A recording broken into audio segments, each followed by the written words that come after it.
Face à l'ampleur que prennent l'utilisation des réseaux sociaux par les apprenants ces derniers temps, pour des fins diverses, l'on s'intéresse dans ce tout nouveau numéro consacré aux outils nécessaires d'apprentissage d'un apprenant pendant l'année scolaire. De savoir quel type d'enseignants devons-nous disposer désormais pour mieux encadrer les apprenants, sans qu'il y ait de déviance scolaire. Pour en savoir, l'une de nos équipes de reportage est descendue ce matin dans ce complexe scolaire privé pour recueillir l'impression de quelques acteurs du domaine éducatif. L'enseignant, en dehors de sa formation de base, doit se recycler, doit se faire recycler et être en perpétuel mouvement. C'est un métier dynamique.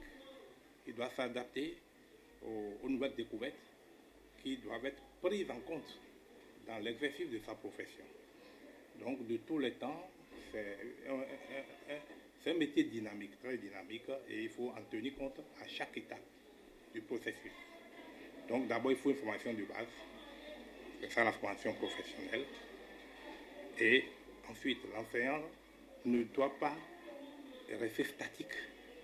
Il doit se cultiver, il doit se documenter, il doit élargir sa sphère de culture. C'est très important. Sinon, ces apprenants risquent de prendre une longueur d'avance sur lui, puisque eux, ils sont tout le temps dans l'action. Ils sont tout le temps, surtout avec les réseaux sociaux, ils sont en avance. Alors l'enseignant qui malheureusement donc, est déconnecté des réseaux sociaux, il risque d'apprendre plus de ses apprenants que le contraire. Selon la plupart des apprenants, c'est un outil indispensable pour l'apprentissage, surtout pour les recherches approfondies. J'utilise les réseaux sociaux pour avoir les actualités dans mon pays, sur le monde. Après, pour être en contact avec nos amis de l'extérieur ou bien de l'intérieur dans d'autres écoles et pour les recherches et autres. J'utilise les réseaux sociaux depuis près de 4 ans. J'utilise souvent pour faire des recherches lorsqu'on est dans l'école ou soit pour circuler sur le net.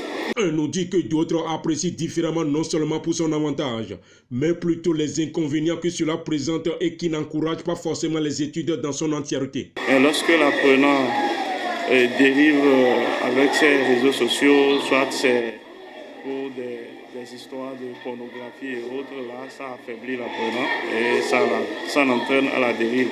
Les réseaux sociaux n'ont pas que ce côté. En réalité, ce n'est pas fait pour servir à des fins nuisibles. C'est un instrument de recherche. Aujourd'hui, nous n'utilisons plus le dictionnaire matériel, non. Vous avez une préoccupation, vous allez sur Google, vous avez toutes les explications, toutes les ramifications qu'il vous faut pour mieux comprendre de quoi il s'agit. Donc nous avons désormais l'encyclopédie dans nos bains, grâce à ces réseaux sociaux-là. Donc ce n'est pas si négatif.